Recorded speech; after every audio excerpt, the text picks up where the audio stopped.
జోహార్ అన్న ఎన్టీఆర్, జోహార్ అన్న ఎన్టీఆర్. నానా ఇక్కడ చంద్రబాబు నాయుడు గారి నాయకత్వం ఒకటే ఉంటుంది. ఆయన మన సేనాధిపతి, మనందరం సైనికులమే, అది గుర్తుపెట్టుకోవాలి. వేరే నాయకత్వం ఉండదు ఇక్కడ. ఉన్నోద్యోగం పీకిచ్చేటట్టున్నావు స్వామి. అందరూ ఫోన్ల కింద పెట్టండి కొంచెంసేపు. మీకు వీడియో లైవ్లో దొరుకుతుందిలే స్వామి, ఎందుకు కంగారు. అందరికీ నమస్కారం. ఈ సమావేశానికి విచ్చేసిన మీ అందరికీ నా కంగ్రాచులేషన్స్. ఇది నేను ఎందుకు చెప్తున్నానంటే, పార్టీ అంటే కమిట్మెంట్ ఉన్నవారు కనుకనే ఈరోజు పార్టీ కమిటీలో మీకు మేము బాధ్యత కల్పిస్తాం జరిగింది. ఇక్కడున్న మిమ్మల్ని అందరినీ ఒక ప్రశ్న అడగాలనుకుంటున్నా. పార్లమెంట్ కమిటీలో మొదటిసారి కమిటీలో వచ్చిన వాళ్ళు చేతులు పైకెత్తండి. మొదటిసారి తెలుసురా బా, అదే అడిగింది నేను. చేతుల కింద పెట్టండి. రిపీట్ అయిన వాళ్ళు చేతుల పైకెత్తండి. సో ఇక్కడ చూస్తే చేతుల కింద పెట్టండి. ఇక్కడ మీరు చూస్తే 83% మంది ఈరోజు పార్లమెంట్ కమిటీలో కొత్త వారు వస్తాం జరిగింది.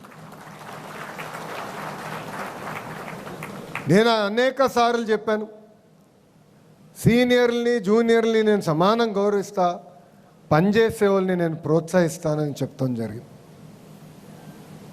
దానికి ఈరోజు మీరు ఒక ఉదాహరణ.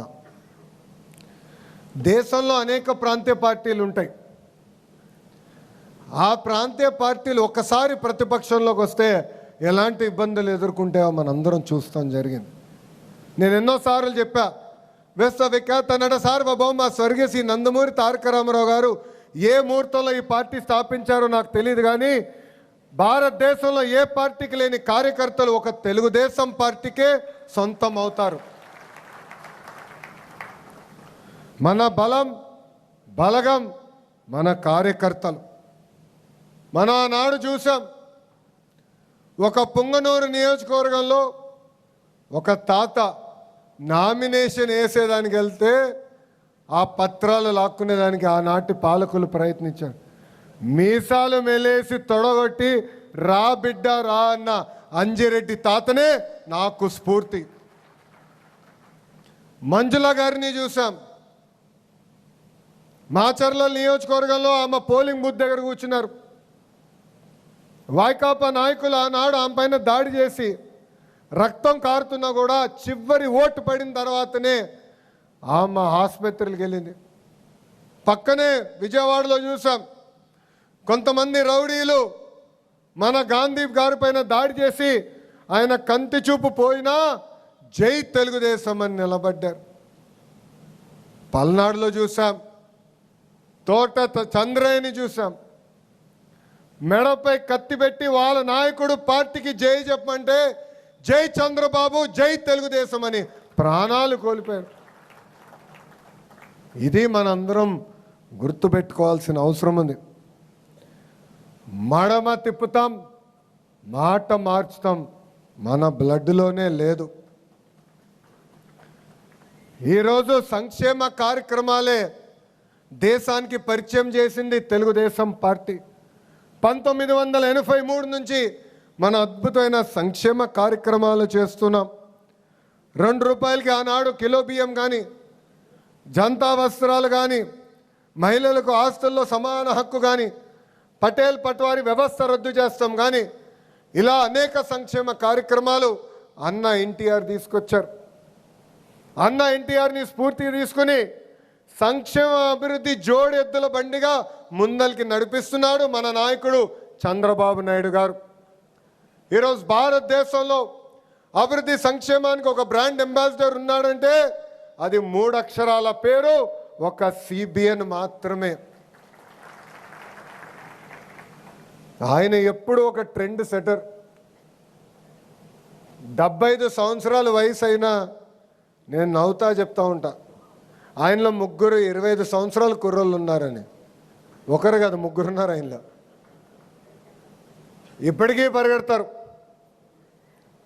జనరల్గా ఇంత కష్టపడుతున్నారు. నిన్న 26వ తారీఖు రిపబ్లిక్ డే సాయంత్రం పూట కొంచెం ఫ్రీగా ఉంటారంటే 3 రివ్యూ మీటింగ్లు పెట్టుకున్నారు. దాంట్లో ఒకటి పార్టీ మీటింగ్. అంటే ఎప్పుడూ ప్రజలకి సేవ చేయాలి, కార్యకర్తలకు అనేక పనులు చేయాలని ఆలోచించే వ్యక్తి మన నాయకుడు చంద్రబాబు నాయుడు గారు. ఆయన ముందు చూపుతో మనందరిని నడిపిస్తారు. 1995లో ఆయన ఐటీ రంగం తీసుకొస్తానంటే ఆనాటి పాలకులు ఎగతాళి చేస్తూ కంప్యూటర్ అన్నం పెడుతుందా అన్నారు. అదే పాలకులకు చెప్తున్నా, ఈరోజు వెళ్ళి ఒక్క సైబరాబాద్ని మీరు చూడండి. అంతెందుకు మీ కుటుంబంలోనే కనీసం 50% మంది ఆ ఐటీ వల్లనే బాగుపడటం కూడా జరిగింది.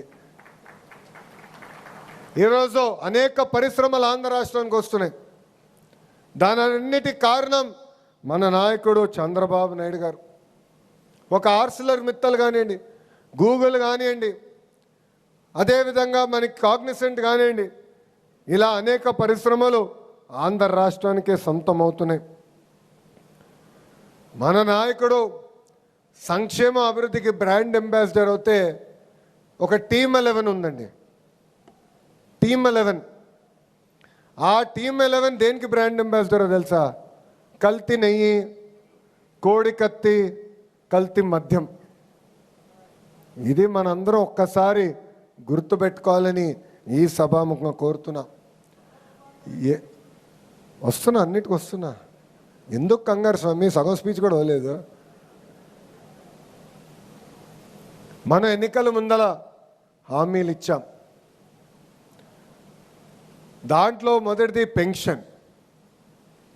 మీరు చూస్తే భారతదేశంలో ఏ రాష్ట్రంలో ఇవ్వని విధంగా వృద్ధులకి 4,000 రూపాయలు పెన్షన్ మనం అందిస్తున్నాం. వికలాంగులకి 6,000 రూపాయలు ఇస్తున్నాం. బెడ్కే పరిమితం అవుతే 15,000 రూపాయలు మన ప్రభుత్వం అందజేస్తుంది. ఈ ఒక్క కార్యక్రమం ద్వారా సంవత్సరానికి 30,000 కోట్ల రూపాయలు ఈరోజు కూటమి ప్రభుత్వం ఖర్చు పెడతాం జరుగుతుంది. ఇది ఒక కార్యక్రమం. రెండోది స్త్రీ శక్తి. ఈరోజు మహిళలందరూ ఆంధ్ర రాష్ట్రంలో ఎక్కడికి వెళ్ళాలన్నా ఆర్టీసీ బస్సులో ఉచితంగా ప్రయాణించే హక్కు కూడా మనందరం కల్పిస్తాం జరిగింది. ఇంకో పక్కన దీపం పథకం. దీపం పథకం ద్వారా ఇప్పటికీ మనం 2 విడతలు మనం ఉచితంగా గ్యాస్ తీసుకునే వాళ్ళకి మనం డబ్బులు కూడా వేస్తాం జరిగింది. మిగతాయి కూడా త్వరలో మనం వేయబోతున్నాం. ఇంకో పక్కన అన్నదాత సుఖీభవ కింద 2 విడతలు కేంద్ర ప్రభుత్వం ఎప్పుడైతే డబ్బులు రిలీజ్ చేస్తున్నో దానికి మనం డబ్బులు జోడించి రైతులకు అందజేస్తామని చెప్పాం. అంటే ఇచ్చిన హామీలన్నీ ఒక పద్ధతి ప్రకారం మనం నిలబెట్టుకుంటా ముందరికి వెళ్తున్నాం. ఇంతేకాదు, యువగలం కింద 20 లక్షల ఉద్యోగాలు కల్పిస్తామని ఆనాడు మన హామీ ఇచ్చాం. మన ప్రభుత్వ అధికారంలోకి వచ్చిన 150 రోజుల్లో ప్రతిపక్ష పార్టీ 200 కేసులేసిన డిఎస్సి పూర్తి చేసి 16,000 మందికి మనం ఉద్యోగాలు కల్పించాం. 6,000 మంది పోలీస్ కానిస్టేబుల్ పోస్టులు మనం భర్తీ చేశాం. ఈరోజు పెద్ద ఎత్తున పెట్టుబడులు తీసుకొస్తున్నాం. భారతదేశంలో 100 రూపాయలు పెట్టుబడులు వస్తే దాంట్లో 25 రూపాయలు మన రాష్ట్రానికి ఈరోజు వస్తుంది. అంటే సంక్షేమ అభివృద్ధి 2 కలిసికట్టుగా ముందరికెళ్ళాలి. చేయాల్సి ఉంది. అన్నీ మనం చేశానని చెప్పట్లేదు. రోడ్లు కూడా మనం గుంతలు పూడ్చాం. 5 సంవత్సరాల ఒక్క గుంత పూడ్చలేదు. గుంటలు పూడ్చేదానికి 2,000 కోట్ల రూపాయలు మనకు ఖర్చు అయింది. మళ్ళీ వర్షాలు పడిన తర్వాత గుంతలు పడినాయి, అది పూర్తి చేస్తున్నాం. ఇంకా రోడ్లు వేయాల్సిన అవసరం ఉంది. మిగిలిన సంక్షేమ కార్యక్రమాలు కూడా అమలు చేయాల్సి ఉంది. కానీ మనం చేసిన కార్యక్రమాలు చెప్పుకోవాల్సిన బాధ్యత మనందరిపైన ఉంది. ఒక పెన్షనే ఉదాహరణ. అసలు ఆంధ్ర రాష్ట్రానికి పెన్షన్ తీసుకొచ్చిన వ్యక్తి అన్న ఎన్టీఆర్. ఆనాడు 30 రూపాయలతో పెన్షన్ ఇచ్చారు. ఆ పెన్షన్ 2014లో 200 రూపాయలు. చాలని 200 రూపాయల పెన్షన్ని మన ప్రభుత్వం 1000 రూపాయలు చేసింది. కరెక్ట్గా 2019 ఎన్నికల ముందల హామీ ఇవ్వకపోయినా 1000 రూపాయల పెన్షన్ని మనం 2,000 రూపాయలు చేసాం. గత ప్రభుత్వం 1000 రూపాయలు పెంచడానికి 5 సంవత్సరాలు తీసుకుంది. కానీ అదే మన ప్రభుత్వ అధికారంలోకి వచ్చిన మొదటి 100 రోజుల్లో 1000 రూపాయలు పెన్షన్ పెంచాం, 4000 రూపాయలు ఈరోజు మనం చేశాం. చెప్పాలి, మనం పనులు చేస్తాం ఎంత ముఖ్యమో, చేసిన పనులు కూడా చెప్పుకోవాల్సిన బాధ్యత మనందరి పైన ఉంది. ఇంతేకాదు, మారుతున్న కాలానికి పార్టీలో కూడా మార్పు రావాలని నేను కోరుకున్నా. వేదిక ముందున్న పెద్దలందరూ తెలుసు, పాలిట్ బ్యూరో సభ్యులు ఉన్నారు. అనేకసార్లు పాలిట్ బ్యూరోలో కూడా పార్టీలో సంస్కరణలు తీసుకురావాలని నేను మాడటం కూడా జరిగింది. ప్రతి పార్టీ పదవికి టర్మ్ లిమిట్ ఉండాలని నేను ప్రతిపాదిస్తాం కూడా జరిగింది. అది నాకు కూడా వర్తిస్తుంది. అందరికీ టర్మ్ లిమిట్ ఉండాలి. ఒక వ్యక్తి ఒకే పదవిలో 2 టర్మ్ల కన్నా ఎక్కువ ఉండకూడదు. అతను ప్రమోట్ అవ్వాలి. సామాన్య గ్రామ పార్టీ అధ్యక్షుడు ఎందుకు పాలిట్ బ్యూరో వరకు రాకూడదని నేను పాలిట్ బ్యూరోలో కూడా మారటం జరిగింది. ఇది మన పార్టీ, ఇది మన కుటుంబం. మనం అనుకున్న అన్నీ ఒకే రోజు అవ్వవు. మీరందరూ అనుకోవచ్చు, లోకేష్ అనుకుంటే ఎంతసేపు అయిపోతుంది కదా అని. నేను పోరాడా. జిల్లా పార్టీ కమిటీ నుంచి పార్లమెంట్ పార్టీ కమిటీ తీసుకొచ్చేదానికి నాకు 18 నెలలు పోరాటం పట్టింది. 18 నెలలు పోరాడా. పాలిట్ బ్యూరోలో పోరాడా. ఒక్కసారి తిరస్కరించారు, మళ్ళీ వెళ్ళా, మళ్ళీ అడిగా. ఇది మీ అందరికి ఎందుకు చెప్తున్నానంటే, కొంతమంది నాకు చెప్తున్నారు, అన్నా ఇది అనుకున్నాయి చెప్పాను పని అవ్వలేదని.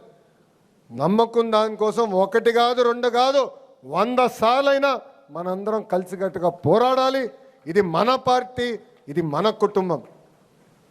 మన జరిగిన మహానాడులో చాలా స్పష్టంగా 6 శాసనాలకి మనం తీర్మానం చేశాం.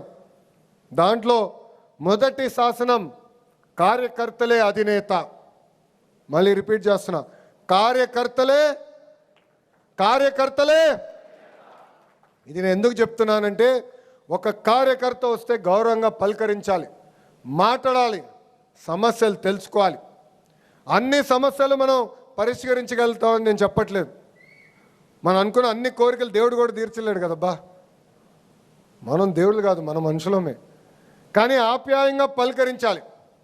ఆఫీస్కి వచ్చిన 2 నిమిషాలు కూర్చోబెట్టాలి, మాట్లాడాలి, గౌరవించాలి.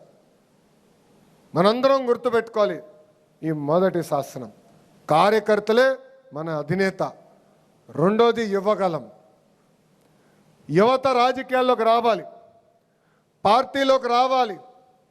బూత్ యూనిట్ క్లస్టర్ కానివ్వండి, గ్రామ పార్టీ అధ్యక్షులుగా కానివ్వండి, పార్టీలో యువతకి మనం ప్రాధాన్యత ఇవ్వాల్సిన అవసరం ఉంది.